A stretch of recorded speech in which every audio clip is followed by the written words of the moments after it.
Hi, welcome to the Uncompromised Truth Ministries. I'm Deborah Hughes, Minister Deborah Hughes, and this is a glorious day, a day of the Lord, a day filled with Lord. Hallelujah. So, what am I doing here today on Pastor Hughes' page? Because I'm part of him and he's part of me and we partner together. So, I thought maybe I need to get a message on here from me on Uncompromised Truth Ministry all by myself. I like to talk about the love stories because God is love. And that's what's so marvelous and so amazing about him is everything that he does because of love. He created us because he wanted somebody to love. He wanted to love all of us, and we were supposed to all love him back, although it doesn't work like that. There are so many of us that do. Isn't it great? Isn't it wonderful? Isn't it marvelous? It's just so amazing just how much love there is in him. And so many of us don't even know it. We don't know how to go about getting it either, when all we have to do is just surrender to him. I remember in the days when I was in my addictions and stuff, and I didn't know how to surrender to him. Um, I was in my addictions, and that's some passerby. Okay, I'm in the park. Isn't it wonderful? I'm in the park in the pavilion, and I had been here before doing something before for my Meet Me on the Steps of Recovery page. You have to check that out too for those of you that's recovering from different abuses and drug abuses. But I was over there one time, and nature kept attacking me with trees and limbs falling out the trees, and acorns was falling out the trees. So I had to come over here. So today I decided to just come straight on over here and not go over here and experience that again, because with all the leaves that's on the ground, and they're beautiful. I love this time of year, because this time of year when the grass grows, I mean the leaves start to turn in green and orange and gold and reds and all those beautiful colors together. And you look at the trees and they start to turn in, and pretty soon they'll all be that way. But by looking at the leaves on the ground, then I know that stuff is still falling out the tree. So I'm just being safe today, okay? What love story can I tell you today? Okay, I got a good one. I've told this before, and this is just about the God that we worship. When the children in Israel, when they came out of Israel, and there was plagues, right? Because I'm gonna take my glasses off because they have a tendency of fogging up with the heat that's in me. Isn't that something? But it's just great how our body works and how God makes it work. For it to cool down, possibly the heat has to come out. It comes out in the glass of my glasses. So anyway, when Moses had to go to the Pharaoh and tell the Pharaoh to let his people go, Moses grew up in the Pharaoh's um, home, because the older Pharaoh's sister had adopted him. So anyway, he was raised knowing that he was Israel, a Hebrew. He was still raised in the house of Pharaoh, so he was educated and he lived all a good life and ate the good food. And his mother, who was his nurse at the time, I guess she kind of taught him about God, but he still didn't know very much about it. It wasn't until he had slain an Egyptian, and being a Hebrew, even growing up in the Pharaoh's house, slaying an Egyptian is, well, you're going to die in behind that. You're going to be arrested. You're going to be put to death. So he ran. And he ran up into the mountains, and he met a woman, and he got married to her, and he stayed there like 40 years. But one day he was up on the mountain, and there was this burning bush, and the burning bush was God in the burning bush, because the bush was not burning. It was just on fire, which was the Lord, but not burning the bush. And he told Moses to take his shoes off, because the place where he was standing was holy ground. And he told him that he had heard the people. He had seen what was the affliction of the people, heard the people's cries. He hears, he sees, he knows, and he does. Isn't that so amazing? That's a hallelujah in itself. In the meantime, he told Moses that he had to go and free the people you go. I'll be there with you, but I need you to go and tell Pharaoh to let my people go. Let them go and worship me. Well, Moses fussed and fussed and fussed because he didn't want to do it. You know how we are when we don't want to do nothing. We find all kinds of excuses. I'm not good. I can't talk very well. He raised in the house of Pharaoh, but he did stutter, and he didn't think that he was able to go and talk to them. But he told him, I got your brother there. He'll be your mouthpiece. He'll do all the talking. You just go. You go in my name. You represent me, and I will help you with through this. I mean, as far as that he gave him the his staff that he had, he threw it on the ground. It turned into a snake. He said, pick it back up. He picked it back up. It was a staff again. Then he told him to put his hand in his cloak, and he brought it out. It was full of lepers, and he put it back in, and it was clean again. These are the things that God showed him that he was going to be able to show to Pharaoh, that God had sent me. This is what you'll do. So see, he went there. The people didn't want to accept him at first, but they took everything he said, and so he went to the Pharaoh, and so did his brother Aaron. Aaron went with him. Now he did the things that God had showed him to do with the staff and the snake, and it turning into, and it turning right back into the staff again, and the leper's hand and stuff. But the Pharaoh wasn't going for that, and so God started a process of his plagues. Now listen to this. God created the heavens and the earth, and then he created the sea and all that in them is, the heavens and all that in them is, all the birds, all the insects, all the bugs, all the animals. So the rain, hurricane, winds, storms, thunder, lightning, God created it all.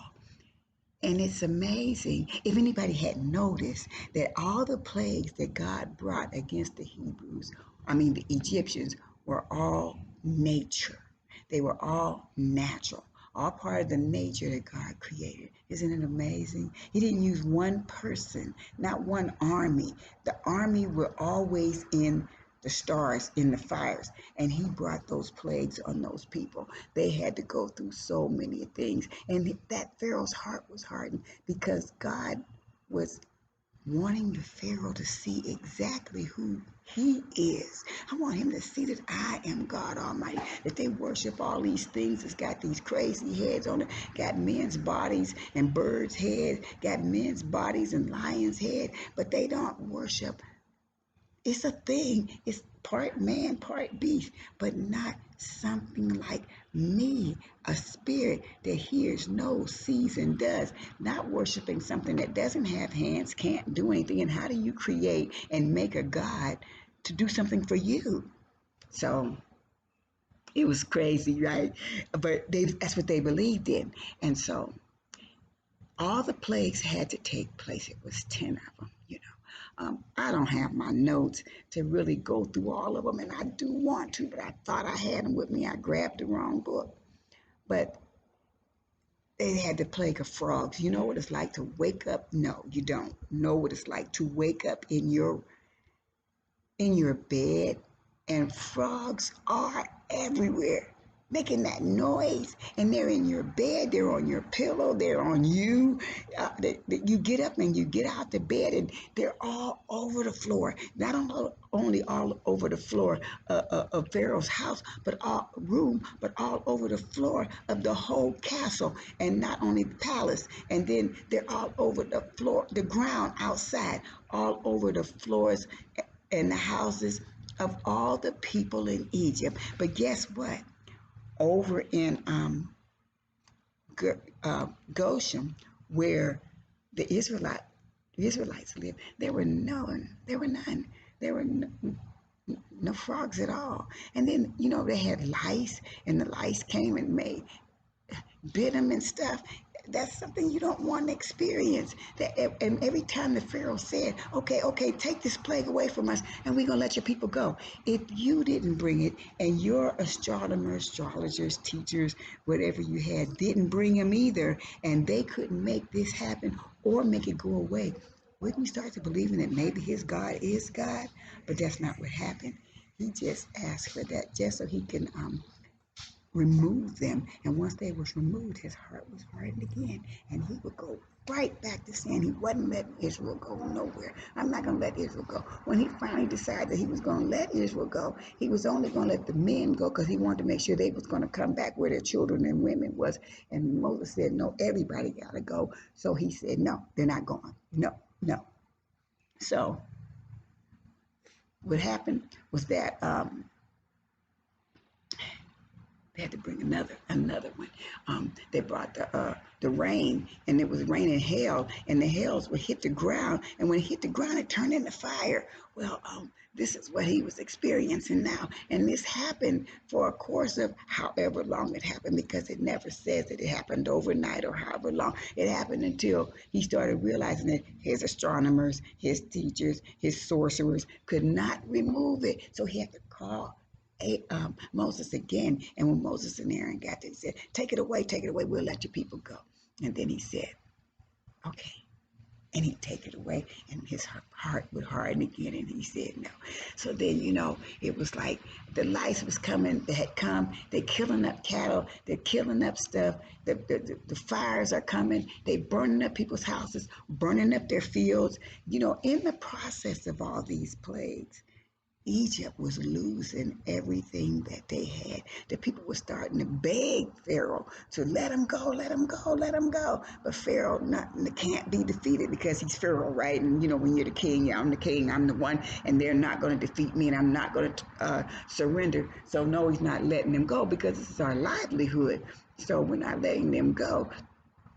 So between the cattle, between the frogs and the lice and the hail, and it was 10 of them. It was so many of them. They kept coming, and finally, he sent the flies, and them great big flies. Have you ever seen them great big flies? They bite. They do, because if one ever landed on you and bit you, you see what I'm saying? You got to kill them immediately, because I don't want them biting me up, and I don't like them. I don't like to see them. Then you can see them basically outside. They really, really huge.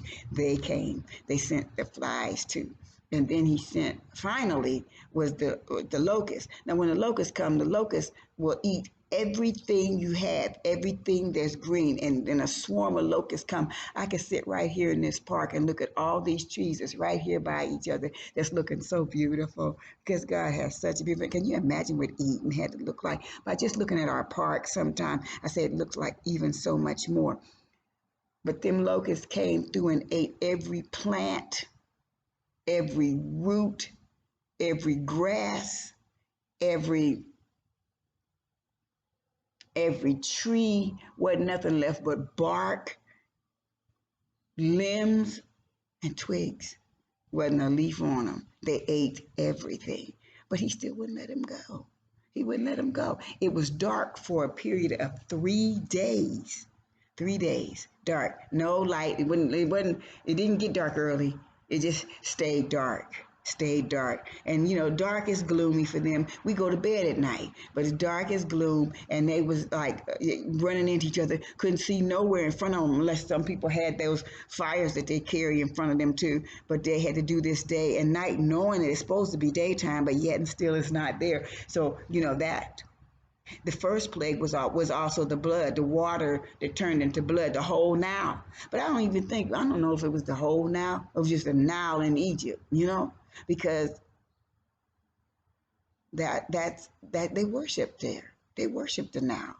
They worshiped it because it was good at keeping the soil enriched, especially a lot of people lived and had their houses built by the Nile River, because right there the ground was so rich, and it was so rich for crops to grow. So they worshiped it. Well, that was a long period that water stayed blood. The fish in it died. It stank up everything, and they had to come and get that.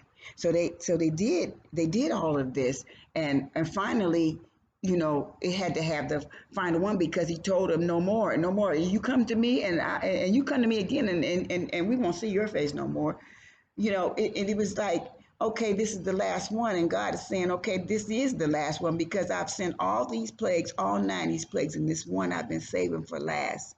And he's going to know that I am God, and that there is none other but me.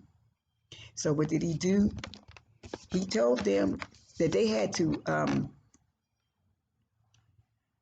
put blood from the lamb, unblemished lamb, and put it over their doorposts. Everybody who didn't want to be affected by the angel of death had to do it. See, while all these plagues were going on in Egypt, Goshen was not touched. They weren't touched. It's like it's dark over here, but if I go and step on this side, it's light. This is so amazing. It's dark here in the Egypt side, but where the slaves lived, that it was dark. It was locusts on the Egypt side, but none on the slave side. It's lice over here, and it was you go to work and your bosses, your slave owners, all got boils all over their face because the plagues was caused boils to come up, and everybody's trying to put medicine and stuff on these boils that's hurting them and stuff, and the Hebrews had none. So they should see that their God was working for them, because what's going on with us is not going on over there. And still, but for this last plague, which was the angel of death, everybody had to put blood on their doorpost. So all of Goshen did too, because the angel of death is coming through all of those. And if you don't have any on yours, your firstborn in your house is going to die too. There was a lot of firstborns dying. There was not so much in Goshen as it was in Egypt. Everybody had a firstborn died. Everybody was crying from something. In some houses, it might have been two people died. The father or the mother might have been the firstborn, and then the firstborn child died. So there was firstborn death all the time. And the Pharaoh's firstborn son and heir to his dynasty died also. He told them to go. They had to go. They had to go. So he let them go. And they packed up everything and they left. But then he started coming to himself. He started thinking about himself being more important than our God. He's more important than the God we serve. He's more important than the God that created him. And he decides to go and get Israel back. So they put their armor on and they started chasing Israel. When Israel, the Hebrews, saw them coming, they started running and got toward the water, and they got right at the Red Sea, and there was nowhere for them to go. And they started being so mad at Abraham, at Moses. Moses, why you bring us here? You bring us out here to die? You brought us here to die. There wasn't no graves in Egypt. You had to bring us out here to die. And, the soldiers are coming, and he said, behold and watch God's mighty hand. God sent a fire to hold Pharaoh's soldiers back, and he parted the Red Sea. That water came up and stood up like a wall. And you could see you imagine being able to look and see fish swimming through here while you trying to go through. And guess what? The land wasn't even wet. All this water done parted, and we're walking through on dry ground. See, this is the amazing thing, and this is the miracles of God. When we start to noticing things that, you want to say, well, it was the wind, it was the wind. Well, what dried the ground? Why is not the ground wet? Because the Lord didn't want your wagons and stuff to get caught in the mud, and you had to push them through. Everybody was supposed to go through, and everything you had was supposed to go through. And it had to be a period, because it was thousands and thousands and hundreds and thousands of them. I mean, it was even some Egyptians with them, because they hadn't seen the work of God and wasn't nothing left in Egypt, so we might as well go with them too. That's what they call the mixed multitude when you're reading the story. That was them, those that don't really believe, but they come in because there's nothing left, and we might as well believe in your God until we go through some hard times, which every time we go through some hard times, we're mumbling and grumbling about God and Moses and why he brought us out here to this. But in the meantime, the waters parted. And when the waters parted and they started going through, they was going through on dry land, and they went through to the other side.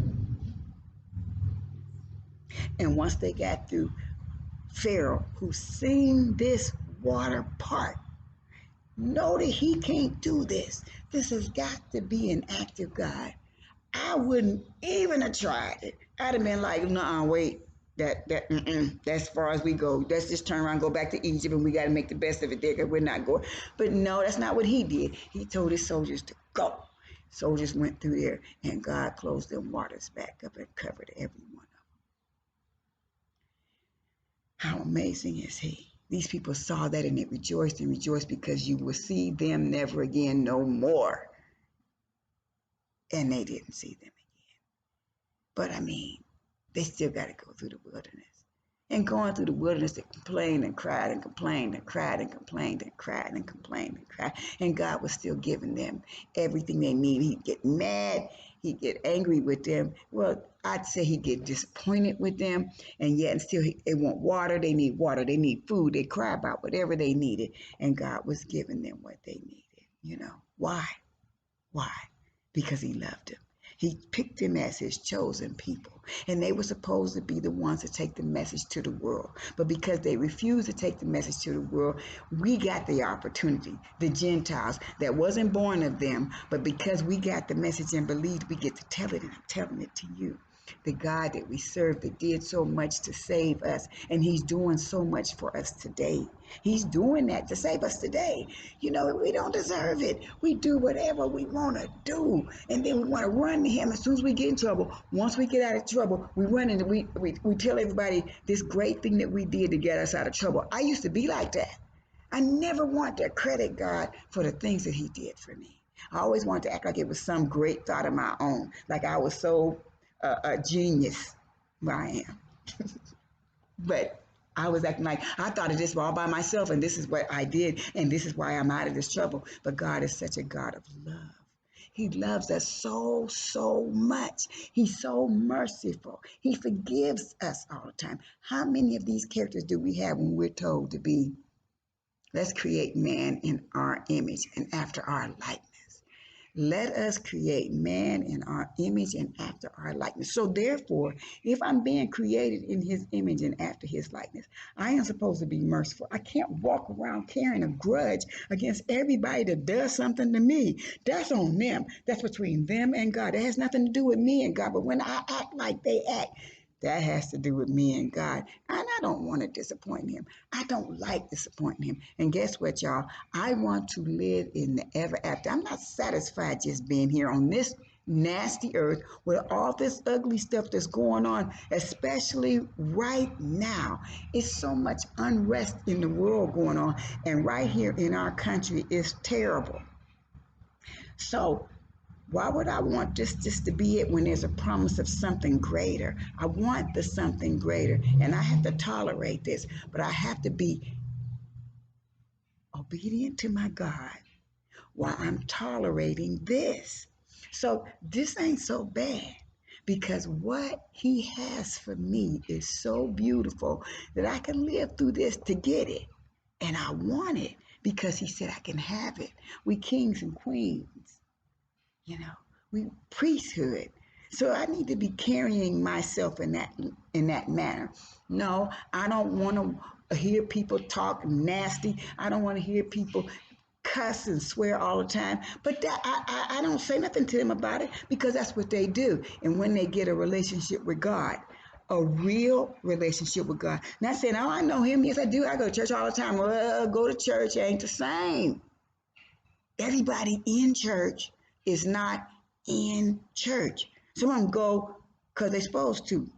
I remember before I ever had a relationship with God, I went to church because I was supposed to go. We're supposed to go, right? We're supposed to go.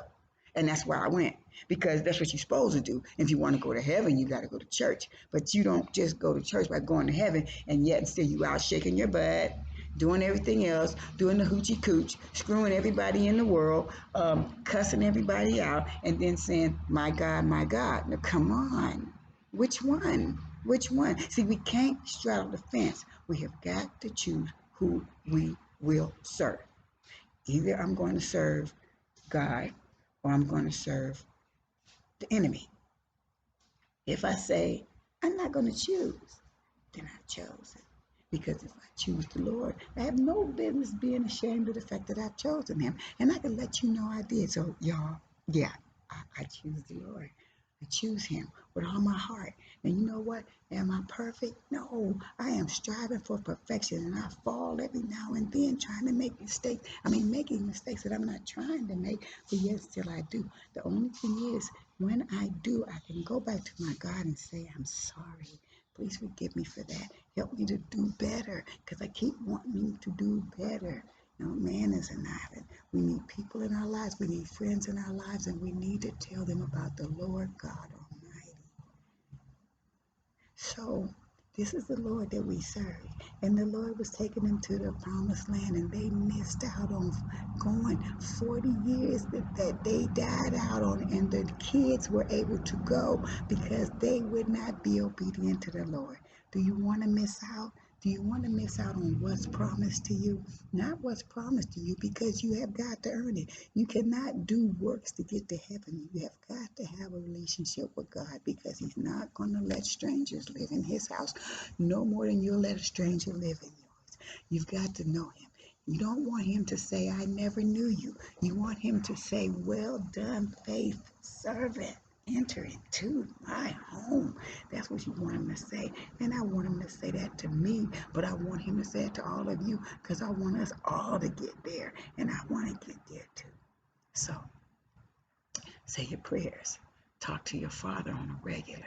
Even if it don't seem like it's anything important, talk to Him anyway, because it's just great to have a conversation with Him. Nothing wrong with that. The more you talk to Him, the more you will talk to Him, and the more you'll be blessed by Him. But just remember, He reigns on the evil and on the good. And so He's giving blessings to those that's out there not paying Him any attention, that He will get them to pay attention. But if they don't, they won't have nothing coming. Won't have nothing coming. But we want to have everything coming. So let's just praise the Lord. Thank you for being with me today. I love you. I'm grateful to you. Love and respect.